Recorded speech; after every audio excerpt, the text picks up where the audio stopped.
नमस्कार, जय हिंद साथियों। मैं आरपी योगी एक बार फिर स्वागत करता हूं आप सभी का आपके अपने इस यूट्यूब चैनल पर। आशा है, उम्मीद है सब लोग एकदम बढ़िया, एकदम ज़बरदस्त होंगे।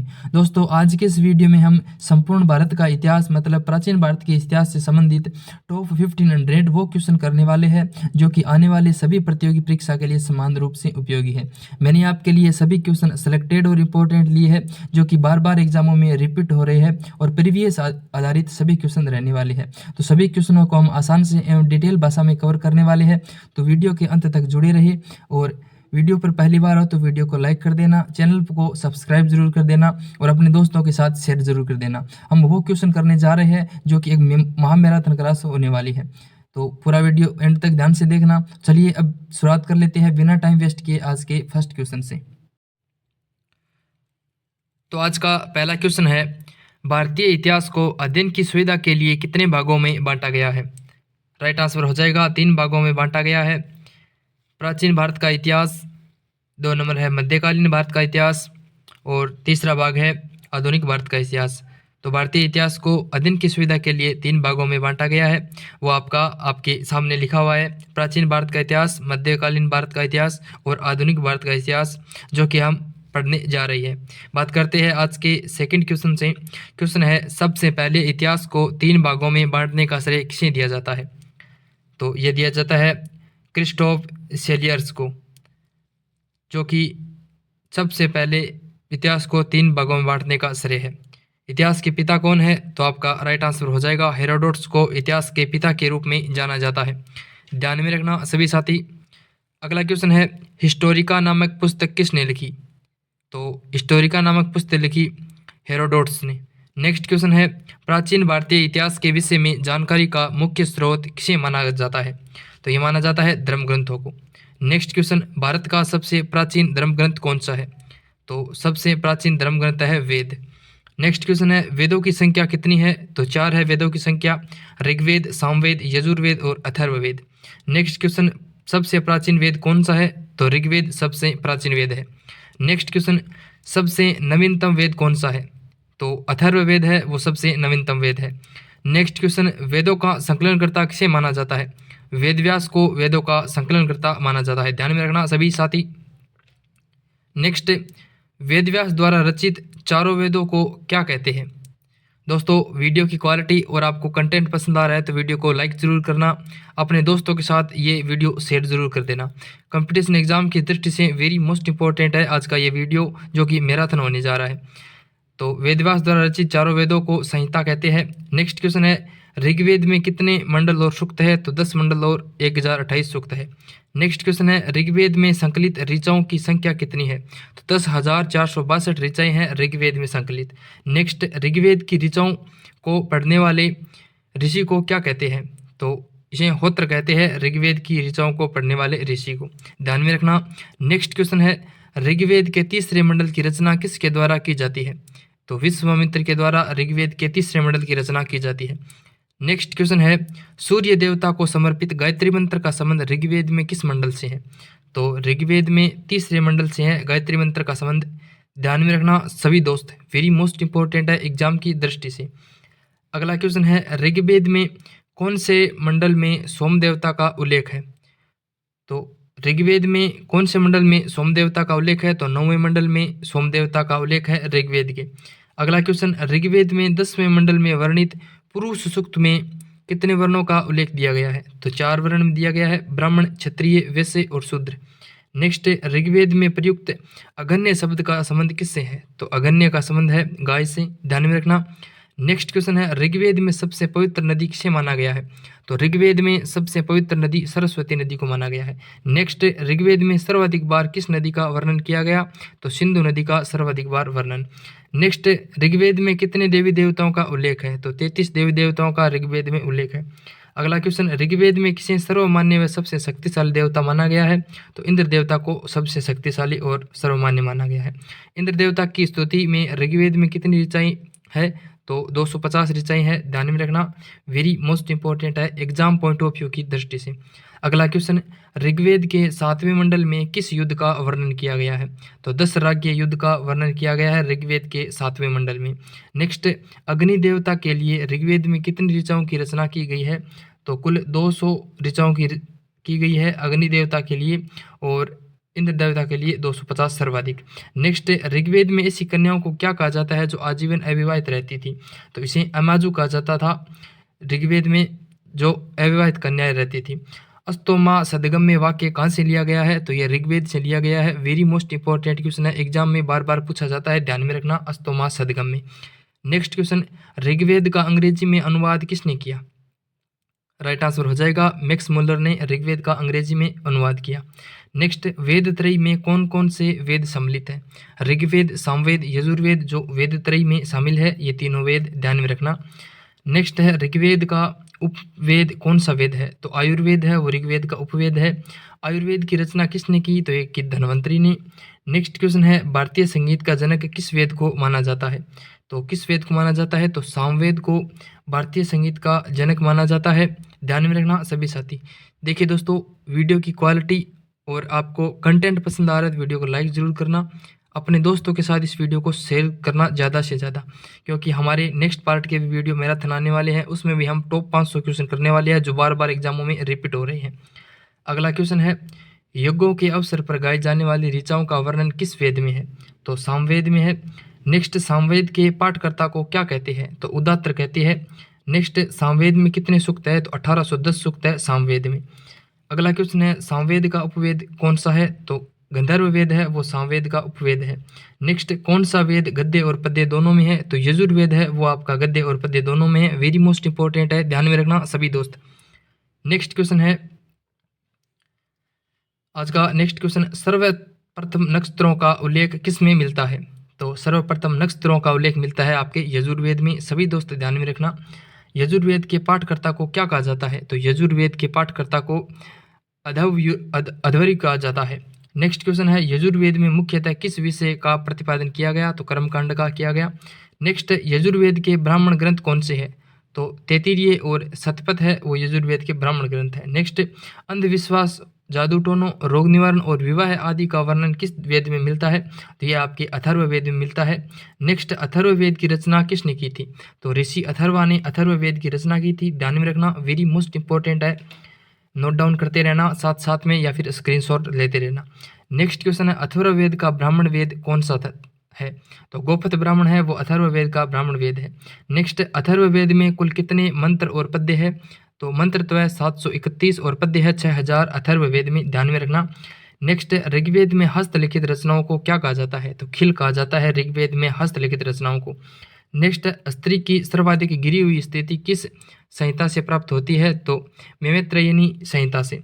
नेक्स्ट, स्मृति ग्रंथों में सबसे प्राचीन व प्रमाणिक स्मृति कौन सी मानी जाती है? तो मनुस्मृति को स्मृति ग्रंथों में सबसे प्राचीन व प्रमाणिक मानी जाती है।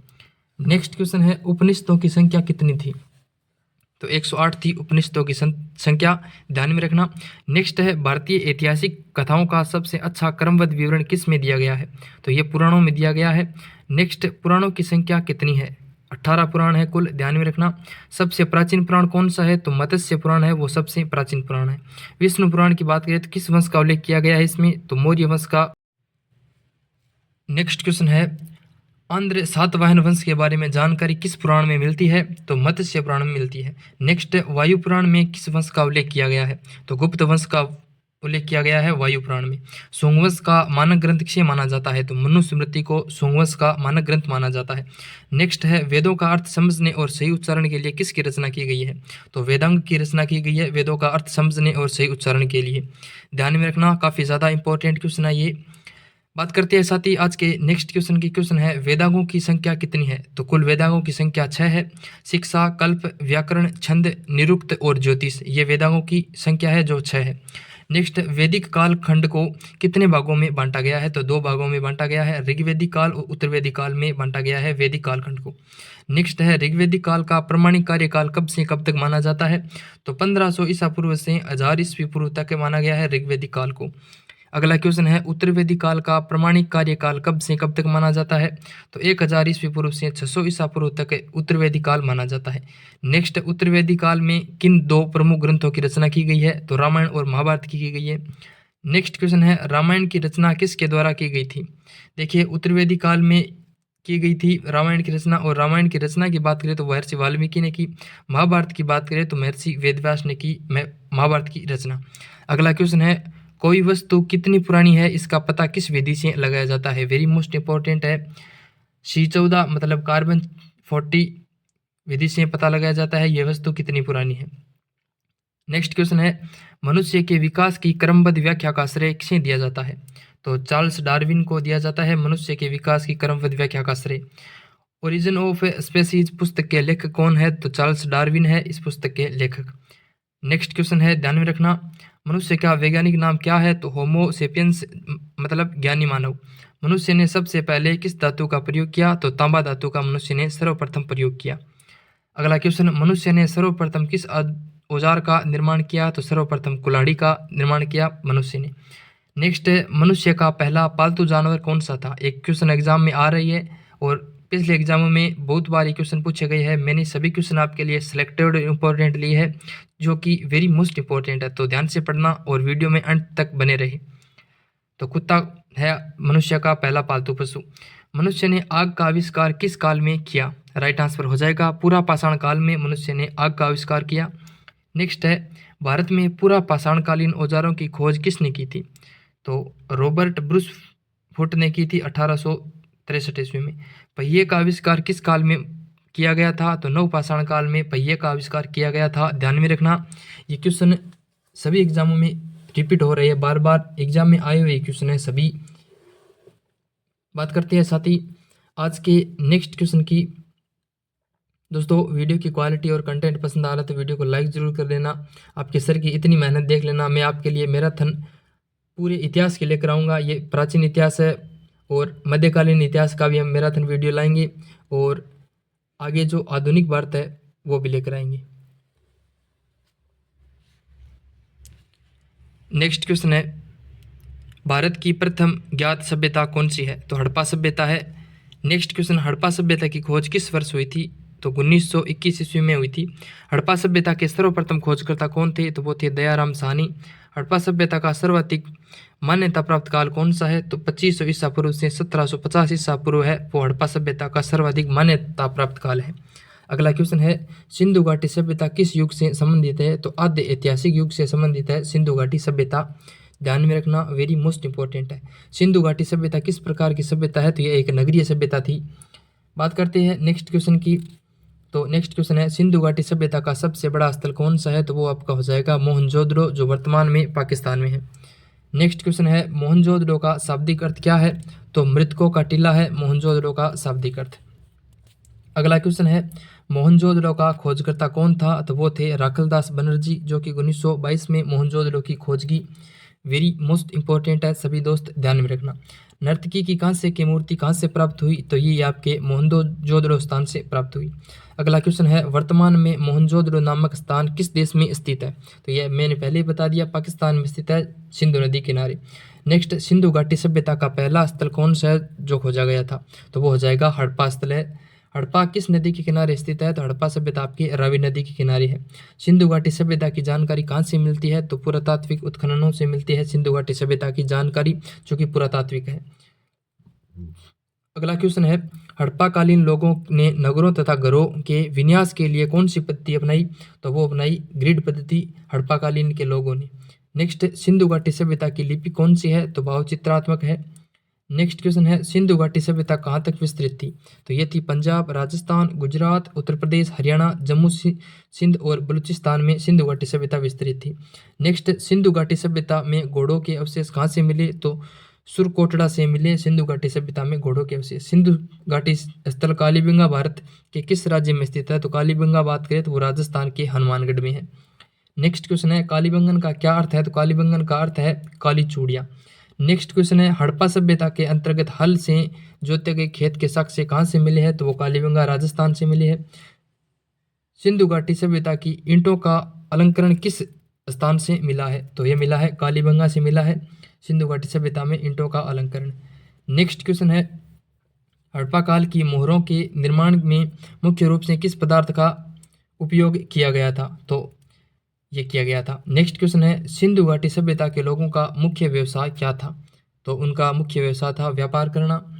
हड़प्पा सभ्यता के समय घरों का निर्माण किससे किया जाता था? तो ईंटों से किया जाता था। और इसी के साथ हमने पूरे 100 क्वेश्चन कर लिए हैं और हम 500 क्वेश्चन करने वाले हैं, तो जुड़े रहिए अंतिम तक। नेक्स्ट है हड़प्पावासी किसका सर्वाधिक उत्पादन करते थे? तो कपास का करते थे। नेक्स्ट है सिंधु घाटी सभ्यता का पतन नगर बंदरगाह कौन सा था? तो लोथल और सुरकोटड़ा था सिंधु घाटी सभ्यता का पतन नगर, जो कि प्रमुख बंदरगाह थे, ध्यान में रखना। नेक्स्ट है डॉकयार्ड मतलब बंदरगाह के साक्ष्य किस स्थान से प्राप्त हुए? तो वो हुए लोथल गुजरात से। नेक्स्ट क्वेश्चन है चावल की खेती के प्रथम साक्ष्य किस स्थान से प्राप्त हुई?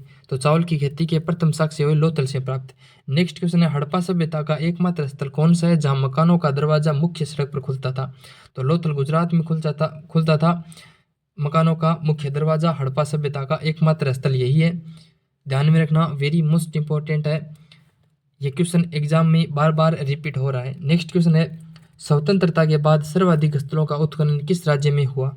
तो गुजरात में हुआ। स्वतंत्रता के बाद किस स्थान से लकड़ी के अनागार के साक्ष्य प्राप्त हुए? तो लोथल से प्राप्त हुए।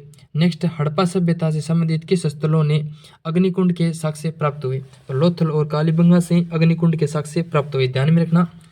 बात करते हैं साथ ही नेक्स्ट क्वेश्चन की। क्वेश्चन है हड़प्पा के मिट्टी के बर्तनों का सामान्यतः किस रंग का प्रयोग हुआ? तो लाल रंग का सामान्यतः प्रयोग हुआ।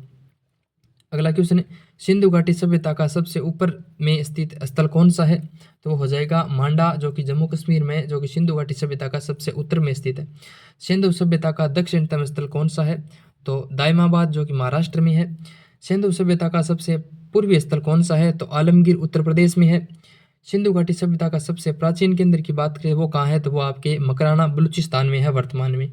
बात करते हैं साथ ही आज के नेक्स्ट क्वेश्चन की। क्वेश्चन है मापतोल के लिए पैमाने की खोज किस स्थान पर हुई? तो लोथल गुजरात में हुई मापतोल के लिए पैमाने की खोज सर्वप्रथम।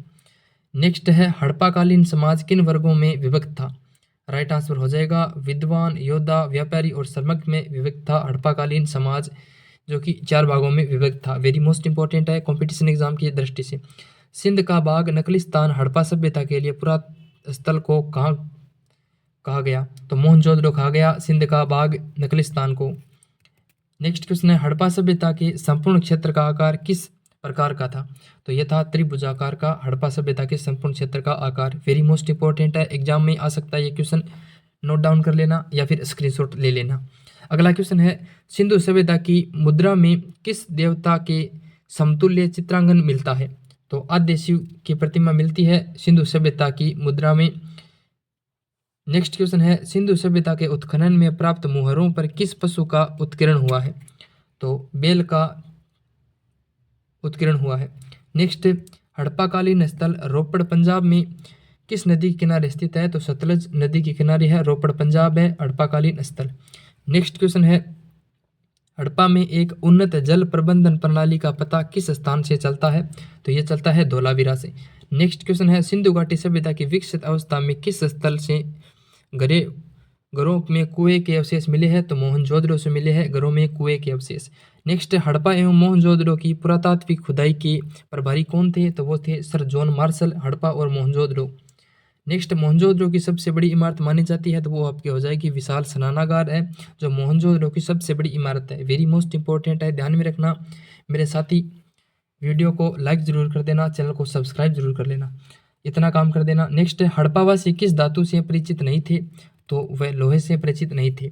अगला क्वेश्चन हड़प्पा सभ्यता से संबंधित युगल समाधान के प्रमाण किस स्थान से मिले हैं? तो ये मिले हैं लोथल से। अगला क्वेश्चन है कपास का उत्पादन सर्वप्रथम किसने किया था? तो हड़प्पावासियों ने कपास का सर्वप्रथम उत्पादन किया था। नेक्स्ट है ग्रीक या यूनान के लोग कपास को किस नाम से पुकारते थे? तो सिंडन के नाम से पुकारते थे। अगला क्वेश्चन है हड़प्पा काल का तांबे का रथ किस स्थान से प्राप्त हुआ? तो देमाबाद महाराष्ट्र से हड़प्पा काल का तांबे का रथ प्राप्त हुआ। इससे ही तांबे की जानकारी हड़प्पा से मिलती है। वेरी मोस्ट इंपॉर्टेंट है। अगला क्वेश्चन है साथी मोहनजोदड़ो से प्राप्त पशुपति शिव की मुहर किन किन जानवरों का अंकन हुआ? तो बाघ हुआ, हाथी, गेंडा, भैंसा, हिरण। पशुपति शिव की मुहर में इन जानवरों का अंकन हुआ। नेक्स्ट है किस हड़प्पाकालीन स्थल से पुजारी की मूर्ति प्राप्त हुई? तो मोहनजोदड़ो से पुजारी की मूर्ति प्राप्त हुई। मन के बनाने के कारखाने के साक्ष्य कहाँ से, किस स्थान से प्राप्त हुए? तो चनहुदड़ो से प्राप्त हुए मन के बनाने के कारखाने। वेरी मोस्ट इंपॉर्टेंट क्वेश्चन है, यह भी एग्जाम पॉइंट ऑफ व्यू की दृष्टि से ध्यान में रखना। चहुंदड़ो नामक स्थान वर्तमान में किस देश में है? तो ये सिंध प्रांत मतलब पाकिस्तान में है ये चहुंदड़ो, ध्यान में रखना। नेक्स्ट क्वेश्चन है भारत में सिंधु घाटी सभ्यता का सबसे बड़ा स्थल कौन सा है? तो राखी गढ़ी है जो भारत में सिंधु घाटी सभ्यता का सबसे बड़ा स्थल है, और जो कहाँ है तो वह आपके हो जाएगा हरियाणा में। वेरी मोस्ट इंपॉर्टेंट है सभी साथी, नोट डाउन करते रहना, बहुत अच्छे क्वेश्चन है आज के। नेक्स्ट क्वेश्चन है सिंधु घाटी सभ्यता के समय टिन व तांबा का आयात किन देशों से किया जाता था? तो टिन और तांबा के आयात की बात करें तो वो अफगानिस्तान और ईरान से किया जाता था, जो कि सिंधु घाटी सभ्यता के समय लोग किया करते थे। अगला क्वेश्चन है आग में पकी हुई ईंटों को क्या कहते थे? तो आग में पकी हुई ईंटों को वो टेराकोटा कहते थे। लोथल नामक स्थल किस नदी के किनारे बसा हुआ है? तो भोगवा नदी के किनारे बसा हुआ है लोथल नामक स्थल। नेक्स्ट क्वेश्चन है हड़प्पा सभ्यता से संबंधित विशाल स्नानागार कहाँ पर स्थित थे? तो वो थे मोहनजोदड़ो में। वेरी मोस्ट इंपॉर्टेंट है विशाल स्नानागार जो कि मोहनजोदड़ो से मिले। अगला क्वेश्चन है जौ की खेती के साक्ष्य किस स्थान से प्राप्त हुए? तो वो आपके बनवाली हरियाणा से प्राप्त हुई। अगला क्वेश्चन है बनवाली किस नदी के तट पर स्थित है? तो आपका राइट आंसर हो जाएगा बनवाली आपके घग्गर नदी के तट पर स्थित है। वेरी मोस्ट इंपॉर्टेंट है, ध्यान में रखना सभी साथी। अगला क्वेश्चन है मेरे साथी हड़प्पा सभ्यता का सबसे पूर्वी स्थान आलमगीर किस नदी के तट पर स्थित है? तो ये किस नदी के तट पर बसा हुआ है? तो हिडन नदी के तट पर बसा हुआ है आलमगीर शहर। हड़प्पा सभ्यता से संबंधित सर्वप्रथम कृषि के साक्ष्य किस स्थान से प्राप्त हुए? तो ये हुए मेहरगढ़ स्थान से हड़प्पा सभ्यता में सर्वप्रथम। सिंधु घाटी सभ्यता से संबंधित स्थल लोथल, रंगपुर, धोलावीरा नामक स्थल किस राज्य में स्थित है? तो ये आपके गुजरात में स्थित है तीनों स्थल। नेक्स्ट क्वेश्चन है सिंधु घाटी सभ्यता के लोग किसकी उपासना रखते थे? तो वो पशुपति महाराज की उपासना करते थे सिंधु घाटी सभ्यता के लोग मुख्य रूप से। नेक्स्ट क्वेश्चन है शिष्य का आयात किस देश से किया जाता था? तो उस समय शिष्य का आयात ईरान देश से किया जाता था। नेक्स्ट है सिंधु सभ्यता के लोगों में क्रय विक्रय का माध्यम क्या था? तो वस्तु विनिमय था क्रय विक्रय का माध्यम। नेक्स्ट क्वेश्चन है सिंधु घाटी सभ्यता में समाधान में कितने प्रकार के प्रचलित थे? तो समाधान कुल 3 प्रकार के प्रचलित थे सिंधु घाटी सभ्यता में। बात करते हैं साथ ही नेक्स्ट क्वेश्चन की सिंधु घाटी सभ्यता के किस युगीन सभ्यता थी? तो वह एक कांस्य युगीन सभ्यता थी। सिंधु घाटी सभ्यता के लोग किस में विश्वास करते थे? तो वह मातृशक्ति में विश्वास करते थे। नेक्स्ट क्वेश्चन है एशिया का प्रकाश पुंज किसे कहा जाता है? तो महात्मा बुद्ध को एशिया का प्रकाश पुंज कहा जाता है। नेक्स्ट क्वेश्चन है महात्मा बुद्ध ने किस धर्म की स्थापना की थी? बौद्ध धर्म की थी। महात्मा बुद्ध का जन्म कब हुआ था? तो 563 ईसा पूर्व नेपाल के लुम्बिनी में हुआ था। अब जितने भी मोस्ट इंपॉर्टेंट क्वेश्चन है, नेक्स्ट क्वेश्चन है महात्मा बुद्ध किस वंश से संबंधित है? ये शाक्य वंश से है और उनकी माता का नाम महामाया और पिता का नाम शुद्धोधन था, ध्यान में रखना, वेरी मोस्ट इंपॉर्टेंट है। अब धर्म से संबंधित आपने क्वेश्चन चल रही है। महात्मा बुद्ध का बचपन का नाम था सिद्धार्थ। महात्मा बुद्ध का 16 वर्ष की आयु में किसने विवाह करवाया था? तो यशोधरा से विवाह करवाया था। और पुत्र की बात करें तो पुत्र का नाम था महात्मा बुद्ध के राहुल, ध्यान में रखना, वेरी मोस्ट इंपॉर्टेंट है। सिद्धार्थ जब कपिल वस्तु में सैर कर रहे थे तो कितने दृश्यों को क्रम से देखा था? तो कुल 4 दृश्यों को देखा था जो कि सिद्धार्थ में। पहले की बात करें तो वो आपके हो जाएगा बूढ़ा व्यक्ति, दूसरे की बात करें तो एक बीमार व्यक्ति, तीसरे की बात करें तो एक सब शैया जा रही थी उसकी, और एक सन्यासी की। तो इन चारों दृश्यों को देखा था। नेक्स्ट क्वेश्चन है महात्मा बुद्ध ने सांसारिक समस्याओं से व्यथित होकर कितने वर्ष की आयु में गृह त्याग दिया था? तो 29 वर्ष की आयु में महात्मा बुद्ध ने गृह त्याग दिया था। नेक्स्ट क्वेश्चन है बौद्ध धर्म में सिद्धार्थ के गृह त्याग की घटना को किस नाम से जाना जाता है? तो यह आपके हो जाएगी महाविनिष्क्रमण, बौद्ध धर्म के सिद्धार्थ के गृह त्याग की घटना को। अगला क्वेश्चन है सिद्धार्थ के प्रथम गुरु कौन थे? तो कौन थे? तो अलार्म कलाम थे जो कि सिद्धार्थ के प्रथम गुरु थे, जो कि महात्मा बुद्ध का ही नाम है सिद्धार्थ, ध्यान में रखना, काफ़ी ज़्यादा इम्पोर्टेंट है ये सभी क्वेश्चन।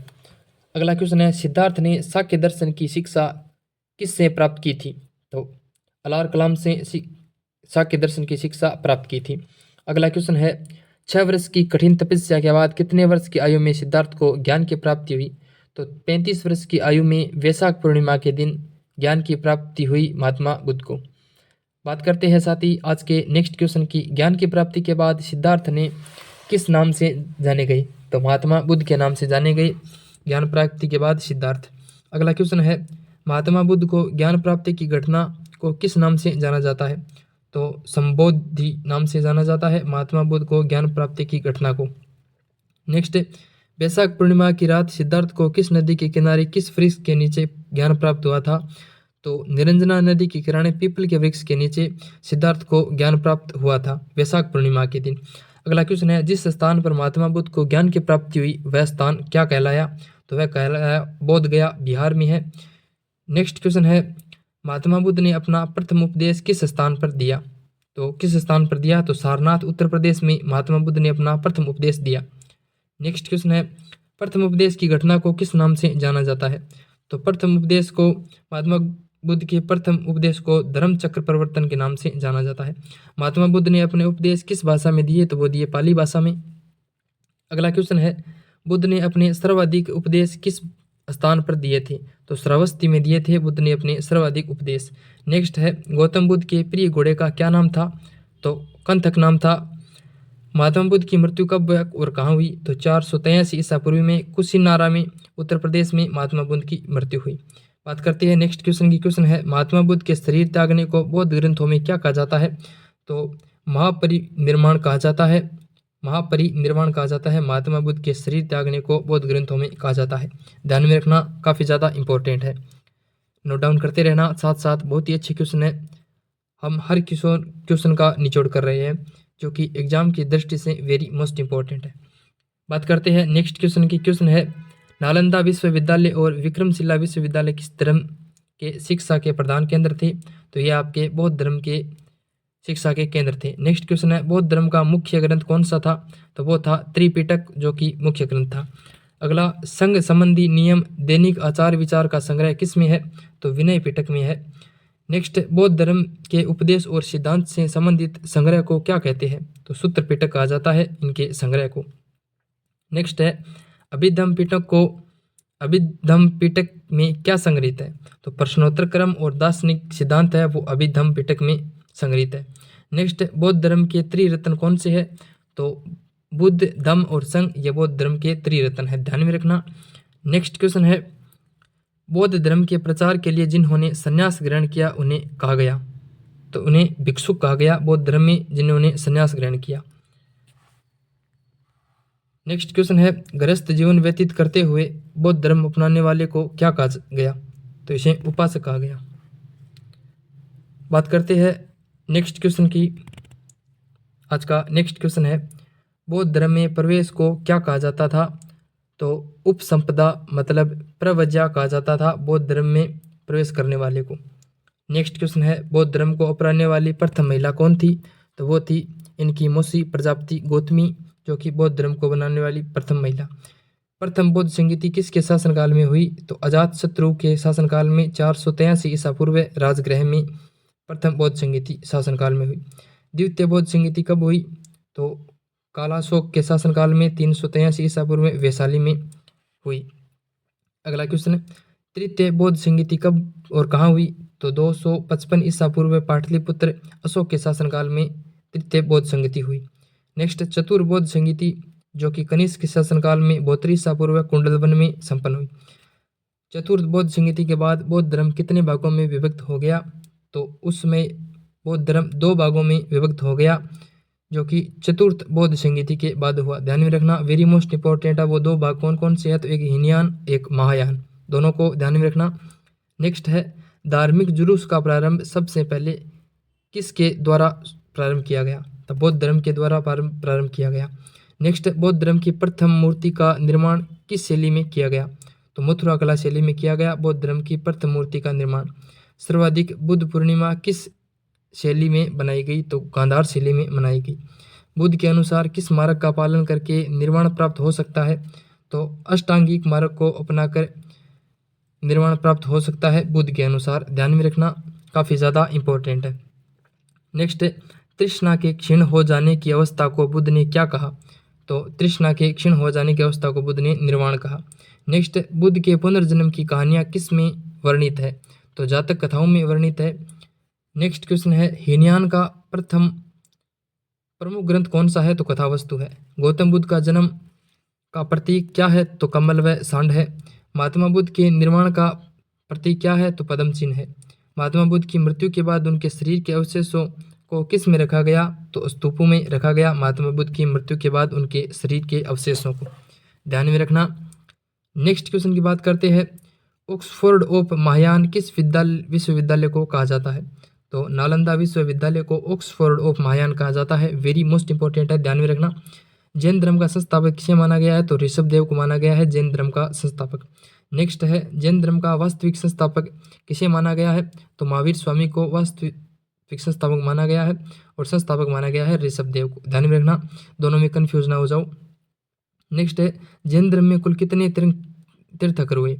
तो 24 तीर्थकर हुए जैन धर्म में। प्रथम तीर्थकार कौन थे? तो वो थे Rishabh Dev. Very most important है, ये क्वेश्चन एग्जाम में रिपीट होता है। अगला क्वेश्चन है, जैन धर्म के अंतिम तीर्थकर कौन थे? तो महावीर स्वामी थे जैन धर्म के अंतिम तीर्थकर, जो कि 24वें थे। महावीर स्वामी का जन्म कब और कहाँ हुआ? तो 540 ईसा पूर्व कुंडल ग्राम वैशाली में हुआ महावीर स्वामी का जन्म। नेक्स्ट है, महावीर स्वामी के पिता सिद्धार्थ किस कुल के सरदार थे? तो वो थे ज्ञात्रिक कुल के सरदार। नेक्स्ट है, महावीर के बचपन का क्या नाम था? तो महावीर स्वामी के बचपन का नाम था वर्धमान। ध्यान में रखना सभी दोस्त। नेक्स्ट है, महावीर की पत्नी और पुत्री का क्या नाम था? तो पत्नी का नाम था यशोदा और पुत्री का नाम था। नेक्स्ट क्वेश्चन है, महावीर स्वामी ने 30 वर्ष की आयु में किस से अनुमति लेकर संन्यास जीवन को स्वीकारा था? तो भाई नंदीवर्धन की अनुमति से संन्यास जीवन स्वीकारा था महावीर स्वामी ने 30 वर्ष की आयु में। ध्यान में रखना सभी दोस्त। नेक्स्ट क्वेश्चन है, 12 वर्षों की कठोर तपस्या के बाद 42 वर्ष के बाद किस नदी के तट पर महावीर स्वामी को ज्ञान की प्राप्ति हुई? तो रेजुपालिका नदी के तट पर साल वृक्ष के नीचे महावीर स्वामी को ज्ञान की प्राप्ति हुई। नेक्स्ट क्वेश्चन है, संपूर्ण ज्ञान प्राप्ति के बाद को किन नामों से जाना गया? तो जिन विजेता, अहर्त, पूज्य, निर्ग्रंथ, बंधनहीन नाम से जाना गया संपूर्ण ज्ञान प्राप्ति के बाद। अगला क्वेश्चन है, महावीर का अनुयायियों को मूलतः क्या कहा जाता था? तो महावीर के अनुयायी थे उनको मूलतः निर्ग्रंथ कहा जाता था। नेक्स्ट, जैन धर्म में पूर्ण ज्ञान के लिए क्या शब्द है? तो कैवल्य। नेक्स्ट, जैन साहित्य को क्या कहा गया है? तो आगम कहा गया है। जियो और जीने दो किसने कहा था? तो महावीर स्वामी ने कहा था। महावीर स्वामी ने अपना पहला उपदेश कहाँ दिया? तो राजगृह के विपुलचल पहाड़ी पर अपना पहला उपदेश दिया महावीर स्वामी जी ने। नेक्स्ट क्वेश्चन है, महावीर स्वामी ने अपने उपदेश किस भाषा में दिए? तो प्राकृत भाषा में दिए महावीर स्वामी ने अपने उपदेश, जो कि अर्ध मागधी थी, पाली भाषा। नेक्स्ट क्वेश्चन है, महावीर स्वामी का प्रथम शिष्य कौन था? तो जामिल, जो दामाद थे उनके, वो उनके प्रथम शिष्य थे महावीर स्वामी के, जो कि जैन धर्म में। नेक्स्ट है, प्रथम जैन भिक्षुणी कौन थी? तो वो थी चंपा, नरेश दधिवाहन की पुत्री। नेक्स्ट है, स्वामी महावीर के भिक्षुणी संघ के प्रधान कौन थी? तो वो थी चंदना, भिक्षुणी संघ की प्रधान। नेक्स्ट क्वेश्चन है, जैन धर्म के 23 तीर्थंकर पार्श्वनाथ किसके पुत्र थे? तो पार्श्वनाथ वो थे अश्वसेन के पुत्र, इक्ष्वाकु वंश के राजा। नेक्स्ट, जैन धर्म से संबंधित किन तीर्थकारों के नामों का उल्लेख ऋग्वेद में मिलता है? तो ऋषभदेव और अरिष्टनेमि का उल्लेख मिलता है ऋग्वेद में। नेक्स्ट क्वेश्चन है, महावीर के मुख्य शिष्यों को क्या कहा जाता था? तो गणधर कहा जाता था महावीर के मुख्य शिष्यों को। नेक्स्ट है, महावीर ने अपने शिष्यों को कितने गणधरों में बांटा था? तो 11 गणधरों में बांटा था अपने शिष्यों को। नेक्स्ट क्वेश्चन है, महावीर की मृत्यु के बाद कौन जैन धर्म का प्रथम थेरा व मुख्य उपदेशक हुआ? तो आर्य सुधर्मा हुआ। नेक्स्ट, स्वामी महावीर की मृत्यु कब से कहाँ हुई? तो 72 वर्ष की आयु में 468 ईस्वी पूर्व पावापुरी बिहार में हुई महावीर स्वामी की मृत्यु। ध्यान में रखना, वेरी मोस्ट इंपॉर्टेंट है। प्रथम जैन संगीति का आयोजन कब और कहाँ हुआ?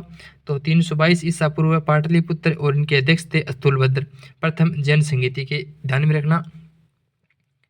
नेक्स्ट क्वेश्चन है, द्वितीय जैन संगीति कब और कहाँ हुई थी?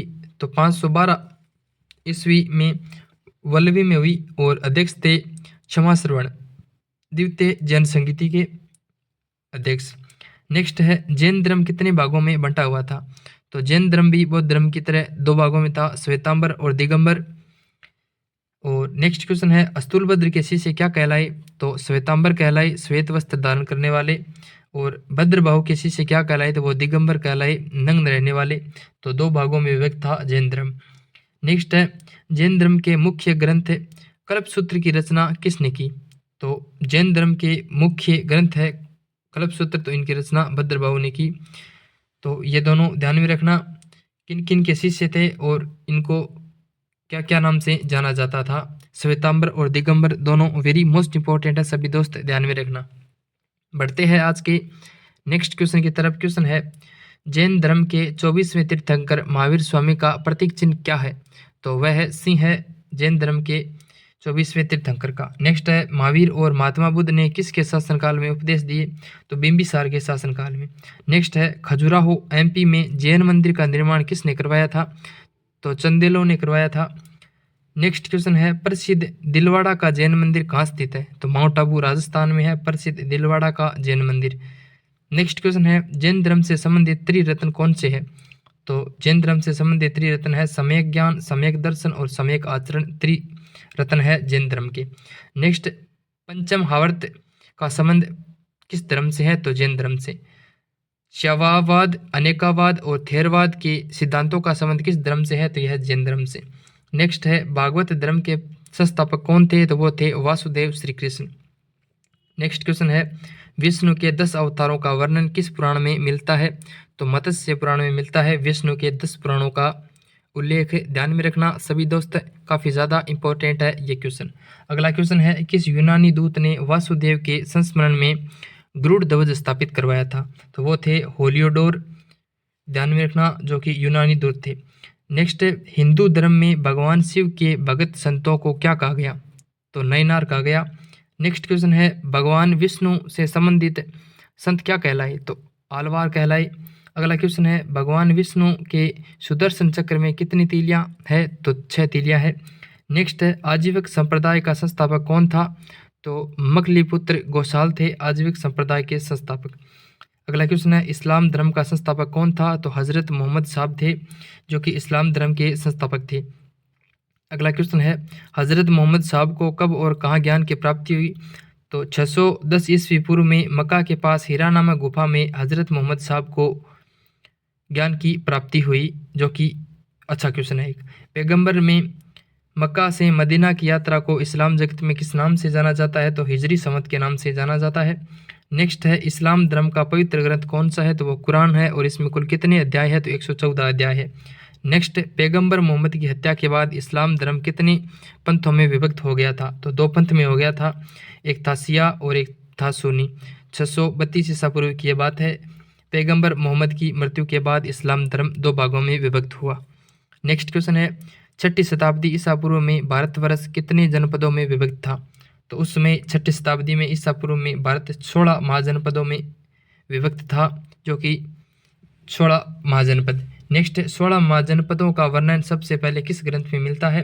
तो अंगुत्तर निकाय ग्रंथ में, जो कि बौद्ध ग्रंथ है, उसमें मिलता है 16 महाजनपदों का वर्णन सबसे पहले। बात करते हैं नेक्स्ट क्वेश्चन की। तो आज का नेक्स्ट क्वेश्चन है वर्तमान पाकिस्तान में कौन सा जनपद स्थित है? देखिए जो 16 महाजनपद है वो अंगुत्तर निकाय में ही स्थित है बौद्ध धर्म में। बात करते हैं पाकिस्तान में कौन सा जनपद है? तो गांधार जनपद हो जाएगा। नेक्स्ट क्वेश्चन है 16 महाजनपदों में सबसे शक्तिशाली महाजनपद कौन सा था? तो वो था मगध, सबसे शक्तिशाली जनपद। नेक्स्ट क्वेश्चन है मगध राज्य का सबसे प्राचीन राजवंश कौन सा था? तो बृहदर्ष था वंश था। नेक्स्ट क्वेश्चन है मगध साम्राज्य में हर्यक वंश की स्थापना किसने की थी? तो बिंबिसार ने की थी। 544 ईसा पूर्व में की थी हर्यक वंश की स्थापना। बिंबिसार किस धर्म का अनुयायी था? तो वो एक बौद्ध धर्म का अनुयायी था। बिंबिसार ने अपने किस राजवेद्य को महात्मा बुद्ध की सेवा में भेजा? तो जीविक को भेजा महात्मा बुद्ध की सेवा में, जो कि एक राजवेद्य था। नेक्स्ट क्वेश्चन है बिंबिसार ने किसे अपनी राजधानी बनाया? तो राजगृह को बिंबिसार ने अपनी राजधानी बनाया। अगला क्वेश्चन है बिंबिसार ने अपने शासनकाल में किस राज्य को जीता था? तो अंगराज्य को जीता था बिंबिसार ने। बिंबिसार ने किससे विवाह के उपरांत काशी प्रांत दहेज में प्राप्त हुआ? तो महाकोशला कोसला जो कि कौशल राज की पुत्री थी, तब उनको दहेज के रूप में काशी प्राप्त हुआ बिंबिसार को। हर्यक वंश के किस राजा ने साम्राज्य विस्तार के लिए वैवाहिक संबंध स्थापित किए थे? तो बिंबिसार ने ही किए थे साम्राज्य विस्तार के लिए वैवाहिक संबंध स्थापित, जो कि महाकोसला कोसलराज की पुत्री से। नेक्स्ट क्वेश्चन है, बिंबिसार की हत्या किसने की थी? तो उसके पुत्र अजातशत्रु ने 492 ईसा पूर्व में बिंबिसार की हत्या की थी। नेक्स्ट क्वेश्चन है, हर्यक वंश का दूसरा शासक कौन था? तो वो था अजातशत्रु। 494 ईसा पूर्व में हर्यक वंश का दूसरा शासक था। ध्यान में रखना, वेरी मोस्ट इंपॉर्टेंट है। अगला क्वेश्चन है, अजातशत्रु को अन्य किस नाम से जाना जाता है? तो कुणिक नाम से जाना जाता है अजातशत्रु को। अजातशत्रु के शासनकाल में कौन सी बौद्ध संगति हुई थी? तो प्रथम बौद्ध संगति हुई थी 483 ईसा पूर्व में। अगला क्वेश्चन है, अजातशत्रु किस धर्म का अनुयायी था? तो यह बौद्ध धर्म का अनुयायी था। नेक्स्ट क्वेश्चन है, अजातशत्रु ने किस राज्य को विजित कर मगध साम्राज्य में मिलाया था? तो वैशाली को विजित कर मगध साम्राज्य में मिलाया था। ध्यान में रखना सभी दोस्त। नेक्स्ट क्वेश्चन है, अजातशत्रु की हत्या किसने की थी? तो उसके पुत्र उदयन ने 461 ईसा पूर्व अजातशत्रु की हत्या की थी। नेक्स्ट क्वेश्चन है, उदयन मगध की गद्दी पर कब बैठा था? तो उदयन मगध की गद्दी पर बैठा था वो आपके 461 ईसा पूर्व पहले बैठा था। नेक्स्ट क्वेश्चन है, गंगा और सोन नदी के संगम के समीप उदयन ने किस शहर की स्थापना की थी? तो पाटलिपुत्र में की थी। नेक्स्ट क्वेश्चन है, शिशुनाग का उत्तराधिकारी कौन था? तो राइट आंसर हो जाएगा कालाशोक। अगला क्वेश्चन है, शिशुनाग वंश का अंतिम शासक कौन था? राइट आंसर हो जाएगा शिशुनाग वंश का अंतिम शासक था Nandi Varman. Very most important है, ध्यान में रखना। अगला क्वेश्चन है, शिशुनाग वंश का अंत करके किसने नंद वंश की स्थापना की थी? तो नंद वंश की स्थापना की थी महापद्मानंद ने। ध्यान में रखना। अगला क्वेश्चन है, किस नंद शासक ने कलिंग प्रदेश को जीता और एकराट की उपाधि धारण की? तो किस शासक ने कलिंग प्रदेश को जीता? तो पद्मानंद ने। नेक्स्ट क्वेश्चन है, नंद वंश का अंतिम शासक कौन था? तो नंद वंश का अंतिम शासक था गणानंद। अगला क्वेश्चन, कौन सा नंद शासक सिकंदर का समकालीन था? तो वो था गणानंद। अगला क्वेश्चन, सिकंदर ने भारत विजय अभियान कब प्रारंभ किया था? तो 326 ईसा पूर्व में किया था। नेक्स्ट क्वेश्चन, 326 ईसा पूर्व में सिकंदर और पंजाब के किस राजा के बीच हाइडेस्पीज का युद्ध हुआ? तो यह हुआ राजा पारेस और सिकंदर के मध्य। वेरी मोस्ट इंपॉर्टेंट है ये हाइडेस्पीज का युद्ध, जो कि एग्जाम में पूछा जाता है। अगला क्वेश्चन है, किस नदी के तट पर हाइडेस्पीज युद्ध हुआ था? राइट आंसर हो जाएगा झेलम नदी के तट पर हाइडेस्पीज का युद्ध हुआ था। वेरी मोस्ट इंपॉर्टेंट है। नेक्स्ट क्वेश्चन है, हाइडेस्पीज युद्ध को किस नाम से जाना जाता है? तो वितस्ता युद्ध के नाम से जाना जाता है, जो कि वितस्ता का युद्ध था, इसे हाइडेस्पीज युद्ध कहा जाता है। ध्यान में रखेंगे सभी दोस्त। नेक्स्ट क्वेश्चन है, सिकंदर का प्रधान सेनापति कौन था? तो कौन था सिकंदर का प्रधान सेनापति?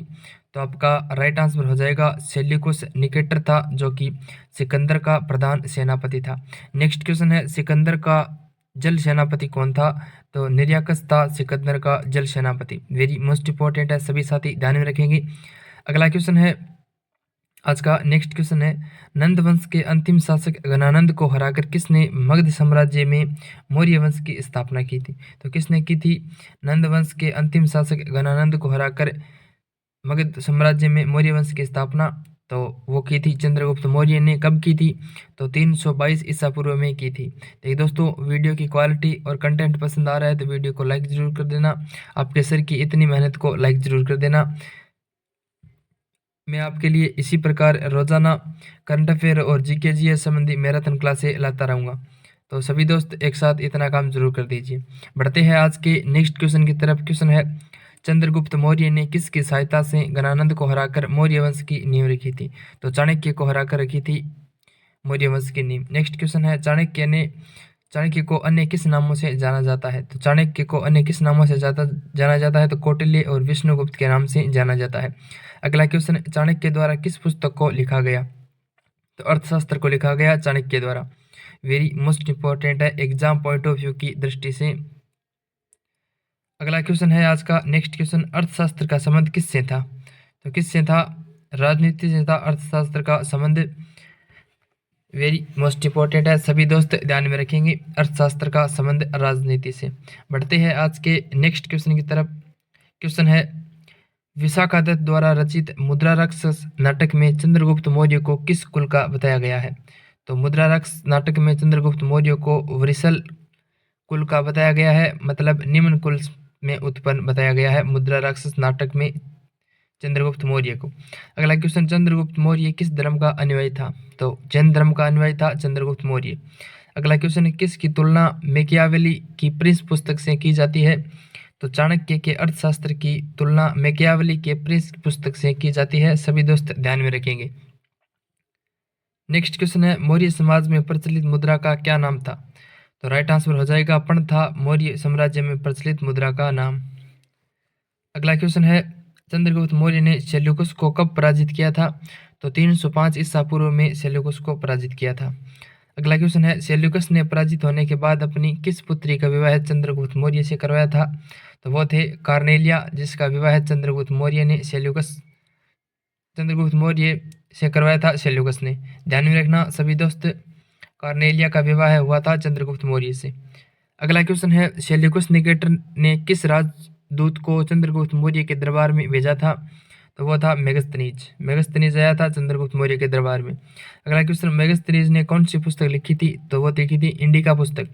अगला क्वेश्चन है, चंद्रगुप्त मौर्य ने जैन धर्म की शिक्षा किससे ली थी? तो वो ली थी भद्रभाव से चंद्रगुप्त मौर्य ने जैन धर्म की शिक्षा। अगला क्वेश्चन है, चंद्रगुप्त मौर्य और सेल्यूकस के मध्य युद्ध का वर्णन किसने किया?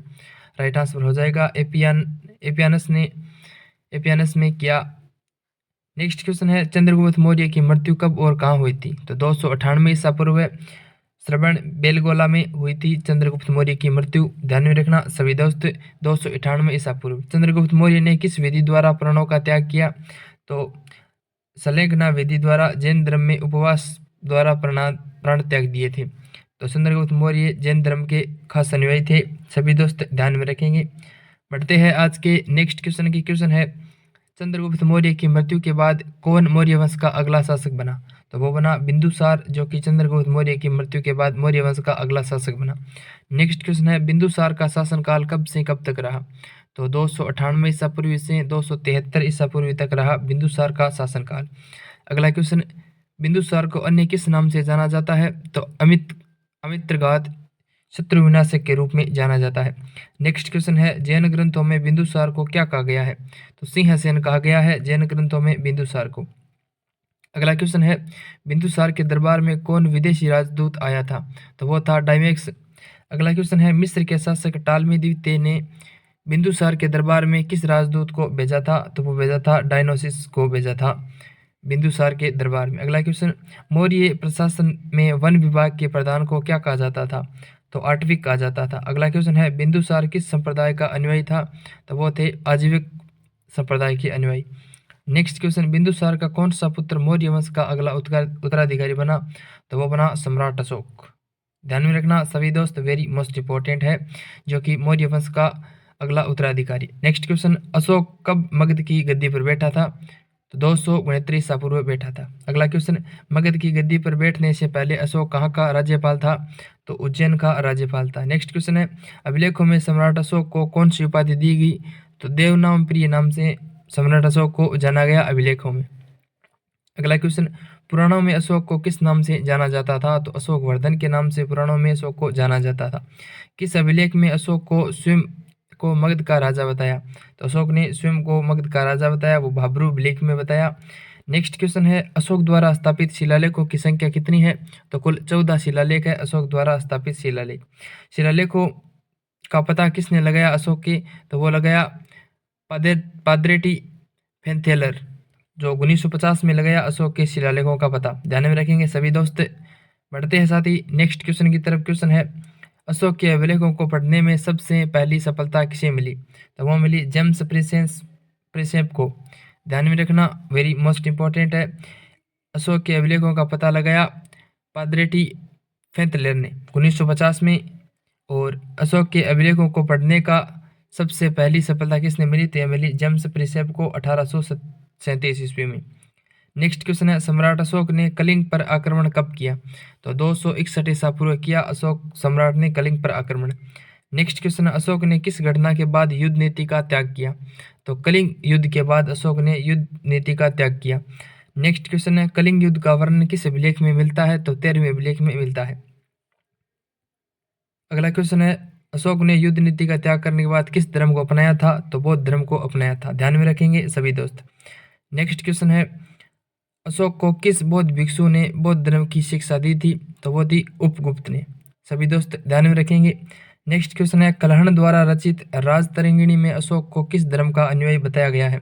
तो शैव धर्म का अनुयायी बताया गया है राजतरंगिणी में अशोक को। नेक्स्ट क्वेश्चन है भारत में शिलालेखों का प्रचलन सर्वप्रथम किसने शुरू किया था? तो भारत में सर्वप्रथम शिलालेखों के प्रचलन की बात करें तो वो आपकी किया था अशोक ने। वेरी मोस्ट इंपॉर्टेंट है एग्जाम पॉइंट ऑफ व्यू की दृष्टि से। अगला क्वेश्चन है अशोक ने बौद्ध धर्म के प्रचार के लिए अपने पुत्र महेंद्र और पुत्री संघमित्रा को कहाँ भेजा था? तो बौद्ध धर्म के प्रचार के लिए अशोक ने अपने पुत्री व पुत्र को श्रीलंका भेजा था बौद्ध धर्म के प्रचार के लिए। नेक्स्ट क्वेश्चन है अशोक के अभिलेख में किन किन लिपियों का प्रयोग हुआ? तो ब्रह्मास्त्र, खरोष्टी, ब्राह्मी, ग्रीक और अरमाइन लिपि का। नेक्स्ट सांची के स्तूप का निर्माण किसने करवाया था? तो सम्राट अशोक ने। मध्य प्रदेश में है सांची का स्तूप। अशोक की मृत्यु कब हुई थी? तो 232 ईसा पूर्व में अशोक की मृत्यु हुई थी। मौर्य वंश का अंतिम शासक कौन था? तो प्रियदर्श था मौर्य वंश का अंतिम शासक। प्रियदर्श की हत्या किसने करवाई थी? तो वो करवाई थी पुष्यमित्र शुंग ने 185 ईस्वी पूर्व। अगला क्वेश्चन है मौर्य वंश का अंत कर शुंग वंश की स्थापना किसने की? तो वो की पुष्यमित्र शुंग ने। नेक्स्ट क्वेश्चन है शुंग काल में किस धर्म का उदय और विकास हुआ? तो वैष्णव धर्म का हुआ शुंग वंश काल में। शुंग ने अपने शासनकाल में 2 अश्वमेध यज्ञ करवाए थे। उन यज्ञों का पुरोहित कौन था? तो राइट आंसर हो जाएगा उन यज्ञों का पुरोहित था पतंजलि। पुष्यमित्र शुंग ने जो शासनकाल में 2 अश्वमेध यज्ञ करवाए थे। अगला क्वेश्चन है महाभाष्य नामक पुस्तक की रचना किसने की थी? राइट आंसर है पतंजलि ने। नेक्स्ट बरहुत स्तूप का निर्माण किसने करवाया था? तो पुष्यमित्र शुंग ने। अगला क्वेश्चन है पुष्यमित्र शुंग ने किस इंडो यूनानी शासक को हराया था? तो पुष्यमित्र शुंग ने इंडानी जो शासक था मिनांडर को हराया था। शुंग वंश का अंतिम शासक कौन था? तो देवभूति था। देवभूति की हत्या किसने की थी? तो सेनापति वासुदेव ने की थी। अगला क्वेश्चन है वासुदेव ने देवभूति की हत्या करके किस राजवंश की स्थापना की? तो कण्व राजवंश की स्थापना की। कण्व राजवंश का अंतिम शासक कौन था? तो वो था सुशर्मा। नेक्स्ट क्वेश्चन है कण्व वंश के अंतिम शासक सुशर्मा की हत्या करके किसने सातवाहन वंश की स्थापना की? तो सिमुक ने की। अगला क्वेश्चन सातवाहन शासकों ने अपनी राजधानी कहाँ से स्थापित करनी थी? तो प्रतिष्ठान गोदावरी नदी। ध्यान में रखना सभी साथी। अगला क्वेश्चन है आंध्र सातवाहन वंश के शासकों ने कौन सी उपाधि धारण की? तो दक्षिणाधिपति की उपाधि धारण की। नेक्स्ट क्वेश्चन है सातवाहन वंश का सबसे शक्तिशाली शासक कौन था? तो गौतमीपुत्र सातकर्णी था जो सातवाहन वंश का सबसे शक्तिशाली शासक था। अगला क्वेश्चन सातवाहन शासकों की राजकीय भाषा कौन सी थी? तो संस्कृत और ब्राह्मी लिपि थी। नेक्स्ट क्वेश्चन है सातवाहन के समय सर्वाधिक मुद्रा किस धातु की बनी? तो शीशे की बनी सर्वाधिक मुद्रा। अगला क्वेश्चन है किस पुराण में 19 सातवाहन शासकों की चर्चा मिलती है? तो वायु पुराण में 19 सातवाहन शासकों की चर्चा मिलती है। अगला क्वेश्चन है ब्राह्मणों को भूमि दान देने की प्रथा का आरंभ किन शासकों ने किया था? तो सातवाहन शासकों ने किया था। नेक्स्ट क्वेश्चन किस सातवाहन वंश ने राजा का नाम सांची स्तूप के प्रवेश द्वार पर अंकित किया है? तो हो जाएगी सातकर्णी प्रथम जो कि उनका नाम सांची स्तूप के प्रवेश द्वार पर है जो कि मध्य प्रदेश में है। अगला क्वेश्चन है अमरावती शैली किस शासकों की देन है? राइट आंसर हो जाएगा सातवाहन शासकों की देन है। नेक्स्ट सातवाहन वंश के समय की सामाजिक प्रणाली कैसी थी? तो मातृसत्तात्मक थी सातवाहन वंश की सामाजिक प्रणाली। नेक्स्ट क्वेश्चन है सातवाहन वंश का अंतिम शासक कौन था? तो वो थे विजय। गुप्त साम्राज्य का संस्थापक कौन था? तो वो थे श्रीगुप्त। गुप्त वंश का वास्तविक संस्थापक किसे कहा जाता है? तो चंद्रगुप्त प्रथम को कहा जाता है जो कि 320 ईसा पूर्व राजगद्दी पर थे। अगला क्वेश्चन, गुप्त वंश का प्रथम प्रसिद्ध शासक जिसने महाराजाधिराज की उपाधि धारण की, वेरी मोस्ट इंपॉर्टेंट है, वो थे चंद्रगुप्त प्रथम, जो कि महाराजाधिराज की उपाधि धारण की। अगला क्वेश्चन है, गुप्त वंश की शुरुआत किस गुप्त शासक ने की थी? तो चंद्रगुप्त प्रथम ने। नेक्स्ट, लिच्छवी राजकुमारी कुमार देवी से विवाह करके चंद्रगुप्त प्रथम ने किस राज्य को प्राप्त किया? तो कुमार देवी से विवाह करके लिच्छवी राजकुमारी थी वो, तो वैशाली राज्य को प्राप्त किया। सभी दोस्त ध्यान में रखेंगे। नेक्स्ट क्वेश्चन है, चंद्रगुप्त प्रथम के बाद उसका कौन सा पुत्र राज सिंहासन पर बैठा? तो समुद्रगुप्त बैठा, ध्यान में रखेंगे सभी दोस्त। भारत का नेपोलियन किस गुप्त शासक को कहा जाता है? तो समुद्रगुप्त को भारत का नेपोलियन कहा जाता है। सभी दोस्त ध्यान में रखेंगे, वेरी मोस्ट इंपॉर्टेंट है। बात करते हैं साथ ही नेक्स्ट क्वेश्चन की। क्वेश्चन है, समुद्रगुप्त को भारत का नेपोलियन किसने कहा था? तो किसने कहा था भारत का नेपोलियन? तो विलियम्स ए स्मिथ ने समुद्रगुप्त को भारत का नेपोलियन कहा था। नेक्स्ट, आर्यवर्त के 9 शासकों और दक्षिणावर्त के 12 शासकों को हराने के बाद समुद्रगुप्त को किस नाम से पुकारा गया? तो भारत के नेपोलियन के नाम से पुकारा गया समुद्रगुप्त को। अगला क्वेश्चन, किस गुप्त शासक को कविराज भी कहा जाता है? तो समुद्रगुप्त को कविराज कहा जाता है। परम भागवत की उपाधि धारण करने वाला पहला गुप्त शासक कौन था? तो वो था समुद्रगुप्त। अगला क्वेश्चन है, समुद्रगुप्त किस भगवान का उपासक था? तो विष्णु। समुद्रगुप्त का दरबारी कवि कौन था? तो वो था हरिसेन। अगला क्वेश्चन, इलाहाबाद प्रयाग प्रशस्ति के लेखक कौन थे? तो वो थे हरिसेन। नेक्स्ट क्वेश्चन है, गुप्त काल की राज दरबारी भाषा कौन सी थी? तो वो थी संस्कृत। समुद्रगुप्त के बाद कौन सा शासक राजगद्दी पर बैठा? तो चंद्रगुप्त द्वितीय 380 ईसा पूर्व समुद्रगुप्त के बाद राजगद्दी पर बैठा। अगला क्वेश्चन है, चिनियात्री फायान किस गुप्त शासक के समय भारत आया? तो चंद्रगुप्त मौर्य के समय भारत आया। नेक्स्ट, शकों पर विजय के उपलक्ष्य पर चंद्रगुप्त द्वितीय ने किस धातु के सिक्के चलाए? तो विजय के उपलक्ष्य में चांदी के सिक्के चलाई। नेक्स्ट फैक्ट है कुछ, चांदी के सिक्के जारी करने वाला प्रथम गुप्त शासक था वो चंद्रगुप्त द्वितीय था। अगला क्वेश्चन, चंद्रगुप्त द्वितीय ने शकों का उन्मूलन करने के बाद कौन सी उपाधि धारण की? तो इसने विक्रमादित्य की उपाधि धारण की। नेक्स्ट क्वेश्चन, दिल्ली में स्थित महरौली स्तंभ का निर्माण किसने करवाया? तो चंद्रगुप्त द्वितीय ने महरौली स्तंभ का निर्माण करवाया। अगला क्वेश्चन, किस गुप्त शासक काल को साहित्य व कला का स्वर्ण काल कहा जाता है? तो चंद्रगुप्त द्वितीय के काल को साहित्य और कला का स्वर्ण काल कहा जाता है। वेरी मोस्ट इंपॉर्टेंट है, सभी दोस्तों ध्यान में रखेंगे। अगला क्वेश्चन है, किस गुप्त शासक के दरबार में 9 विद्वानों की एक मंडली थी जिसे नवरत्न कहते थे? तो किसे कहते थे? तो चंद्रगुप्त द्वितीय के दरबार में थी 9 विद्वानों की एक मंडली। अगला क्वेश्चन है, कालिदास और धन्वंतरी किस गुप्त शासक के दरबार में नवरत्न के रूप में शामिल थे? तो वो थे चंद्रगुप्त द्वितीय के दरबार में कालिदास और धन्वंतरी नामक चंद्रगुप्त द्वितीय के दरबार में। अगला क्वेश्चन है, चंद्रगुप्त द्वितीय का उत्तराधिकारी कौन था? तो वो थे कुमारगुप्त, चंद्रगुप्त द्वितीय के उत्तराधिकारी। नालंदा विश्वविद्यालय जो कि बिहार में है, इनकी स्थापना किस गुप्त शासक ने की थी? तो कुमारगुप्त प्रथम ने नालंदा विश्वविद्यालय की स्थापना की थी। अगला क्वेश्चन, मयूर आकृति की रजत मुद्राएं किसने चलाई?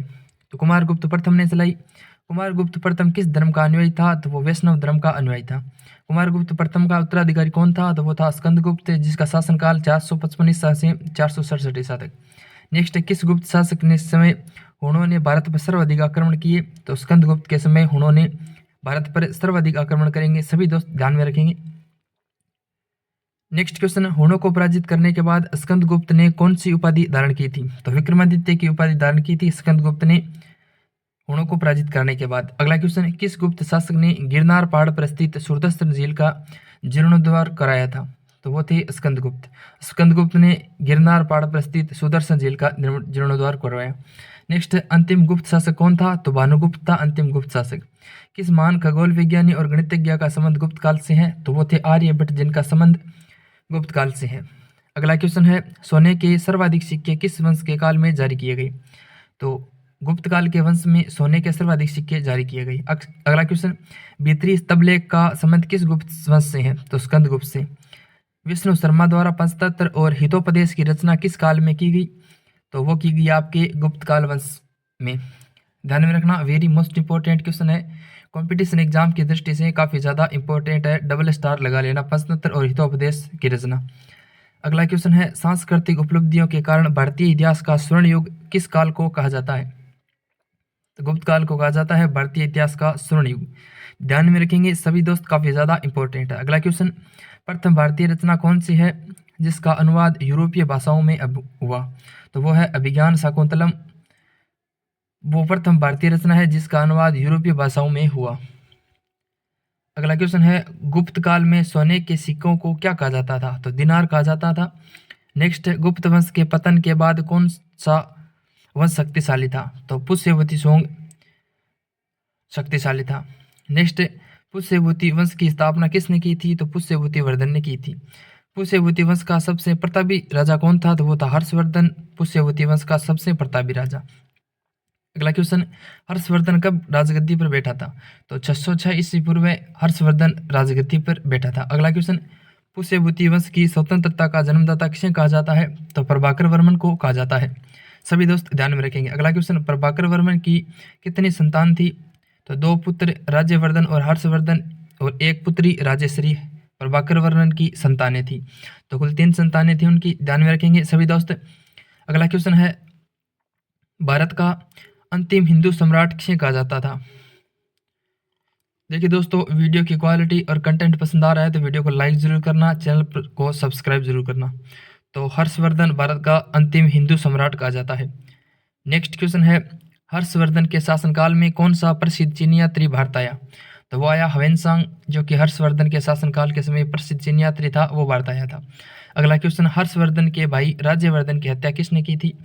तो गौड़ नरेश संसाक ने की थी राज्यवर्धन की हत्या, ध्यान में रखेंगे सभी दोस्त।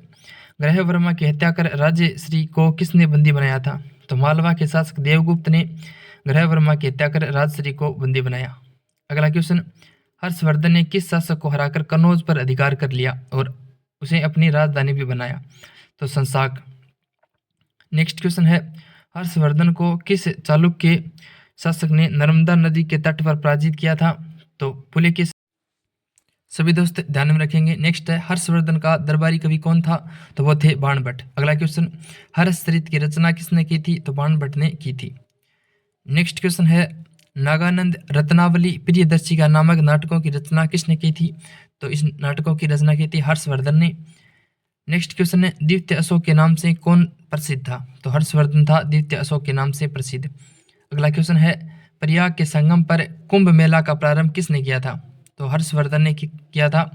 नेक्स्ट, हर्षवर्धन किस धर्म का अनुयायी था? तो बौद्ध धर्म का अनुयायी था हर्षवर्धन। अगला क्वेश्चन है, हर्षवर्धन ने किस धर्म की किस शाखा को राज्याश्रय प्रदान किया? तो महायान शाखा को राज्याश्रय प्रदान किया, ध्यान में रखेंगे। बात करते हैं साथ ही आज के नेक्स्ट क्वेश्चन की। क्वेश्चन है, हर्षवर्धन के साम्राज्य में प्रांतीय शासकों को क्या कहा जाता था? तो प्रांतीय शासकों को लोकपाल कहा जाता था। अगला क्वेश्चन, भारत पर सर्वप्रथम आक्रमण किस हिंद यूनानी शासक ने किया था? तो बैक्ट्रिया शासक डेमेट्रियस ने 190 ईसा पूर्व किया था। अगले क्वेश्चन की बात करते हैं तो वो हो जाएगा, हिंदू यूनानी शासकों में सबसे विख्यात शासक कौन था? तो वो थे मिनांडर। अगला क्वेश्चन है, मिनांडर ने बौद्ध धर्म की दीक्षा किससे ली थी? तो नागार्जुन मतलब नागसेन ने मिनांडर बौद्ध धर्म की शिक्षा ली थी। अगला क्वेश्चन, प्रसिद्ध बौद्ध दार्शनिक नागार्जुन के साथ मिनांडर के द्वारा दिए गए वाद विवाद का वर्णन किस पुस्तक में है? तो वो है मिलिंद पनाहु में, ध्यान में रखेंगे सभी दोस्त। मिलिंद पनाहु में। भारत में सबसे पहले सोने के सिक्के किसने जारी किए? काफी ज्यादा इंपॉर्टेंट क्वेश्चन है। तो हिंद यूनानियों ने भारत में सबसे पहले सोने के सिक्के जारी किए। अगला क्वेश्चन, भारत में पर्दा प्रथा किसकी देन है? तो हिंदी यूनानियों की देन है। हिंदी यूनानी शासकों के अन्य क्या नाम है? तो यवन है। नेक्स्ट क्वेश्चन है, हिंद यूनानियों के बाद भारत में कौन आए? तो शक आए, जिसे सीथियन भी कहा जाता है। अगला क्वेश्चन, शक मूलतः कहाँ के निवासी थे? तो मध्य एशिया के निवासी थे शक मूलतः है। प्रथम शक राजा कौन थे? तो वो मऊ थे। शकों का सबसे प्रतापी राजा कौन था? तो रुद्रदामन प्रथम था शकों का सबसे प्रतापी राजा। अगला क्वेश्चन, सर्वप्रथम भारत के विशुद्ध संस्कृत भाषा का लंबा अभिलेख गिरनार अभिलेख किसने जारी किया था? तो शक राजा रुद्रदामन प्रथम ने गिरनार अभिलेख को जारी किया था। एग्जाम पॉइंट ऑफ व्यू की दृष्टि से काफी ज्यादा इंपॉर्टेंट है रुद्रदामन प्रथम का ये क्वेश्चन। अगला क्वेश्चन, उज्जैन के एक स्थानीय शासकों ने शकों को पराजित करके कौन सी संवत प्रारंभ की? तो वो संवत थी विक्रम संवत। उज्जैन के एक स्थानीय शासकों में शकों को पराजित करने के बाद। अगला क्वेश्चन, भारत में शक शासक क्या कहलाते थे? तो भारत में शक शासक कहलाते थे क्षत्रप। नेक्स्ट, पार्थियन मूलतः कहाँ के निवासी थे? तो पार्थियन मूलतः ईरान के निवासी थे। सर्वाधिक प्रसिद्ध पार्थियन शासक कौन था? तो गोंदो फार्नसीस, जो कि सर्वाधिक प्रसिद्ध पार्थियन शासक था। बात करते हैं नेक्स्ट क्वेश्चन की। क्वेश्चन है, पार्थियन राजा गोंदो फार्निस के शासनकाल के समय ईसाई धर्म का प्रचार करने कौन भारत आया? तो सेंट टॉमस आए थे। नेक्स्ट, भारत में पार्थियनों के बाद कौन भारत आए थे? कुषाण आए थे पार्थियनों के बाद भारत। अगला क्वेश्चन है, कुषाण चीनी के गोबी प्रदेश किस जाति से संबंधित है? तो यूची और तोखरी जाति से संबंधित है कुषाण चीन के गोबी प्रदेश। बात करते हैं नेक्स्ट क्वेश्चन की। साथ ही क्वेश्चन है, भारत के कुषाण वंश की स्थापना किसने की थी? तो कुजुल कडफिसेस ने की थी भारत के कुषाण वंश की स्थापना। नेक्स्ट है, कुषाण वंश का सबसे प्रतापी राजा कौन था? तो वो थे कनिष्क, कुषाण वंश के सबसे प्रतापी राजा। कनिष्क ने 78 ईस्वी में किस संवत को चलाया? तो शक संवत को चलाया कुषाण के कनिष्क राजा ने। बात करते हैं साथ ही नेक्स्ट क्वेश्चन है, कनिष्क ने राजगद्दी पर बैठने के बाद अपने साम्राज्य की राजधानी किसे बनाया? तो पुरुषपुर को और द्वितीय राजधानी मथुरा को बनाया कनिष्क ने राजधानी की गद्दी पर बैठने के बाद। नेक्स्ट, कनिष्क का राजवैद्य कौन था? तो चरक था, आयुर्वेद का विख्यात विद्वान जो कनिष्क का राजवैद्य था। ध्यान में रखेंगे सभी दोस्त। अगला क्वेश्चन है, कनिष्क का राजकवि कौन था? तो अश्वघोष था कनिष्क का राजकवि। नेक्स्ट, बौद्धों की रामायण बुद्ध चरित की रचना किसने की थी? तो वो थी अश्वघोष ने। बौद्ध धर्म की कौन सी बौद्ध संगीति कनिष्क के शासनकाल में हुई? तो वो थी चौथी बौद्ध संगीति। अध्यक्षता की थी वसुमित्र ने। ध्यान में रखना सभी दोस्त, एग्जाम पॉइंट ऑफ व्यू की दृष्टि से काफ़ी ज़्यादा इंपॉर्टेंट है। नेक्स्ट, बौद्ध धर्म में विश्वकोश महाविशास सूत्र की रचना किसने की थी? तो वो थी वसुमित्र ने की थी। ध्यान में रखना सभी दोस्त। अगला क्वेश्चन है, भारत का आइंस्टीन किसको कहा जाता है? तो नागार्जुन को कहा जाता है भारत का आइंस्टीन। अगला क्वेश्चन, कुषाण वंश का अंतिम शासक कौन था? तो वासुदेव थे कुषाण वंश के अंतिम शासक, जो कि एग्जाम की दृष्टि से काफ़ी ज़्यादा इंपॉर्टेंट है, क्वेश्चन आ सकता है। नेक्स्ट, राष्ट्रकूट राजवंश की स्थापना कब और किसने की थी? तो दंती दुर्ग। अगले क्वेश्चन की बात करते हैं, तो राष्ट्रकूट वंश का सर्वाधिक प्रसिद्ध शासक कौन था? तो कृष्ण प्रथम था जो राष्ट्रकूट वंश का सबसे प्रसिद्ध शासक था। अगला क्वेश्चन, एलोरा के प्रसिद्ध कैलाश मंदिर का निर्माण किसने करवाया? तो कृष्ण प्रथम ने एलोरा के प्रसिद्ध कैलाश मंदिर का निर्माण करवाया जो राष्ट्रकूट वंश के शासक थे। नेक्स्ट, एलोरा और एलिफेंटा गुहा मंदिरों का निर्माण किसने करवाया? जो कि महाराष्ट्र में है, तो उनका निर्माण राष्ट्रकूटों ने करवाया। एग्जाम पॉइंट ऑफ व्यू की दृष्टि से काफ़ी ज़्यादा इंपॉर्टेंट है। नेक्स्ट, कल्याणी के चालुक्य वंश की स्थापना किसने की? तो तेलप ने सेकंड ने और राजधानी मानेखेत। अगला क्वेश्चन, वातापी के चालुक्य वंश की स्थापना किसने की? तो जय सिंह ने की वातापी के चालुक्य वंश की स्थापना। नेक्स्ट क्वेश्चन, इस वंश के सबसे प्रतापी राजा पुलकेशिन द्वितीय ने किसे हराया था? तो हर्षवर्धन ने हराया था। पुलकेशिन द्वितीय ने हर्षवर्धन को हराने के बाद कौन सी उपाधि धारण की? तो परमेश्वर की उपाधि धारण की पुलकेशिन द्वितीय ने। नेक्स्ट, वेगी के चालुक्य वंश की स्थापना किसने की थी? तो विष्णुवर्धन ने की थी। नेक्स्ट, देवगिरी के यादव वंश की स्थापना किसने की थी? तो बिलम पंचम ने देवगिरी के यादव वंश की स्थापना की थी। नेक्स्ट क्वेश्चन, यादव वंश के किस शासक को अलाउद्दीन खिलजी के सेनापति मलिक काफूर की अधीनता स्वीकार करनी पड़ी? तो यादव वंश के वो शासक थे रामचंद्र, जिसने अलाउद्दीन खिलजी के सेनापति मलिक काफूर की अधीनता स्वीकार करनी पड़ी। ध्यान में रखना सभी दोस्त, अच्छा क्वेश्चन है। नेक्स्ट क्वेश्चन है, दक्षिण भारत के पल्लव वंश की स्थापना किसने की थी? वो की थी सिंह विष्णु ने। नेक्स्ट क्वेश्चन है, पल्लव राजाओं की राजधानी कहाँ थी? तो वो थी कांची। अगला क्वेश्चन, पल्लव वंश का सबसे यशस्वी शासक कौन था? तो वो था नरसिंह वर्मन। और महाबलीपुरम के प्रसिद्ध एकाशम मंदिर जिसमें रथों की संख्या 7 है, इसका निर्माण किसने करवाया था? तो नरसिंह वर्मन प्रथम ने इसका निर्माण कराया था। एग्जाम पॉइंट ऑफ व्यू की दृष्टि से काफ़ी ज़्यादा इंपॉर्टेंट है। नेक्स्ट, 10 कुमार चरित के लेखक दंडी किस पल्लव वंश के दरबार में रहते थे? तो वो रहते थे नरसिंह वर्मन द्वितीय के दरबार में। अगला क्वेश्चन है, चोल वंश की स्थापना किसने की थी? तो विजयावली ने की थी चोल वंश की स्थापना। और राजधानी की बात करें तो इनकी राजधानी थी तंजावुर। दोस्तों, वीडियो को लाइक जरूर कर देना, चैनल पर पहली बार हो तो चैनल को सब्सक्राइब जरूर कर देना। इसी प्रकार आपको वीडियो मिलते रहेंगे मैराथन, जीके, स्टैटिक जीके और करंट अफेयर। नेक्स्ट क्वेश्चन है, किस चोल शासक ने श्रीलंका के विजित प्रदेशों को? नेक्स्ट क्वेश्चन है, कन्नड़ साहित्य के त्रिरत्न कौन है? तो पंपा, पोन और रन, जो कि कन्नड़ साहित्य के त्रिरत्न है। सभी दोस्त ध्यान में रखेंगे, काफ़ी ज़्यादा अच्छा क्वेश्चन है। बात करते हैं नेक्स्ट क्वेश्चन की। क्वेश्चन है बंगाल के पाल वंश की स्थापना किसने की थी? वो थी गोपाल ने की थी। नेक्स्ट क्वेश्चन है पाल वंश के सबसे महान शासक धर्मपाल ने किस विश्वविद्यालय की स्थापना की? तो वो की विक्रमशिला विश्वविद्यालय की स्थापना। अगला क्वेश्चन बंगाल के सेन वंश की स्थापना किसने की थी? तो सामंत सेन ने की थी। नेक्स्ट गीत गोविंद के रचनाकार जयदेव किस सेन शासक के दरबार में रहते थे? तो वे लक्ष्मण सेन के दरबार में रहते थे, जो कि बंगाल का अंतिम हिंदू शासक था।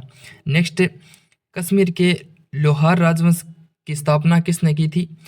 लोहार राजवंश के प्रसिद्ध शासक हर्ष का दरबारी कवि कौन था? तो वो थे कल्हण। अगला क्वेश्चन है कल्हण ने कश्मीर के इतिहास पर कौन सी रचना की? तो राजतरंगिणी रचना की। अगला क्वेश्चन है गुर्जर प्रतिहार वंश की स्थापना किसने की? तो मालवा शासक नागभट्ट प्रथम ने गुर्जर प्रतिहार वंश की स्थापना की। एग्जाम की दृष्टि से काफ़ी ज़्यादा अच्छा क्वेश्चन है ये। नेक्स्ट क्वेश्चन की बात करते हैं तो गुर्जर प्रतिहार वंश का सर्वाधिक शक्तिशाली राजा कौन था? तो वो थे महिर भोज, गुर्जर प्रतिहार वंश के सबसे शक्तिशाली राजा। अगला क्वेश्चन गुर्जर प्रतिहार वंश के शासनकाल के समय बगदाद की किस यात्री ने भारत की यात्रा की थी? तो अल मसूदी ने की थी 915 ईसा पूर्व। नेक्स्ट क्वेश्चन है गढ़वाल वंश की स्थापना किसने और कब की थी? तो चंद्रदेव ने 1085 ईस्वी पूर्व की थी। नेक्स्ट क्वेश्चन है पृथ्वीराज चौहान ने गढ़वाल वंश के किस शासक की पुत्री का अपहरण किया था? तो जयचंद की पुत्री संयोगिता का पृथ्वीराज चौहान ने अपहरण किया था। नेक्स्ट जयचंद और महमूद गोरी के मध्य कौन सा युद्ध हुआ? तो चंदावर का युद्ध हुआ था 1194 ईस्वी में जयचंद और महमूद गोरी के मध्य। चौहान वंश की स्थापना किसने की थी? तो वासुदेव ने की थी चौहान वंश की स्थापना, और उसमें उनकी राजधानी कौन सी थी? तो वो थी अक्षत्रपुर। सभी दोस्त ध्यान में रखेंगे, काफ़ी ज़्यादा अच्छे क्वेश्चन है। नेक्स्ट चौहान वंश के सबसे शक्तिशाली राजा पृथ्वीराज तृतीय का दरबारी कवि कौन था? तो वो थी चंद्रवरदाई। पृथ्वीराज रासो की चंद्रवरदाई ने रचना की। नेक्स्ट क्वेश्चन है तराइन के प्रथम युद्ध जो कि 1191 में हुआ, तो उनमें पृथ्वीराज तृतीय ने किसको हराया था? तो उनको हराया था मोहम्मद गोरी को तराइन के प्रथम युद्ध में, जो कि एक सफल युद्ध था मोहम्मद गोरी और पृथ्वीराज तृतीय के मध्य। नेक्स्ट तराइन के द्वितीय युद्ध 1192 में हुआ, मोहम्मद गोरी ने किसको पराजित किया? तो इसमें पृथ्वीराज तृतीय को पराजित किया गया। अगला क्वेश्चन चंदेल वंश की स्थापना कब और किसने की थी? तो ननुक ने की थी 831 ईस्वी में। नेक्स्ट चंदेल वंश के सबसे यशस्वी शासक यशोवर्मन ने खजुराहो के किस प्रसिद्ध मंदिर का निर्माण करवाया? तो विष्णु मंदिर का निर्माण कराया, जो चतुर्भुज मंदिर है। चंदेल वंश के सबसे यशस्वी शासक ने। अगला क्वेश्चन चंदेल वंश का एकमात्र भारतीय राजा कौन था जिसने मोहम्मद गजनी का डटकर प्रतिरोध किया? तो विद्याधर था। नेक्स्ट क्वेश्चन है चंदेल शासक राजा दग ने खजुराहो के किन प्रसिद्ध मंदिरों का निर्माण करवाया? तो केंद्रीय महादेव मंदिर, विश्वनाथ मंदिर और वैद्यनाथ मंदिर का निर्माण करवाया चंदेल शासक राजा दंग ने। सभी दोस्त ध्यान में रखेंगे। अगला क्वेश्चन परमार वंश का संस्थापक कौन था? तो उपेंद्र राज थे परमार वंश के संस्थापक। परमार वंश का सबसे शक्तिशाली शासक कौन था? तो वो था राजा भोज, परमार वंश का सबसे शक्तिशाली शासक। सिसोदिया वंश के शासक राणा कुंभा ने जीत के उपलक्ष्य में किसका निर्माण करवाया? तो चित्तौड़ के विजय स्तंभ का निर्माण करवाया राणा कुंभा ने जीत के उपलक्ष्य में।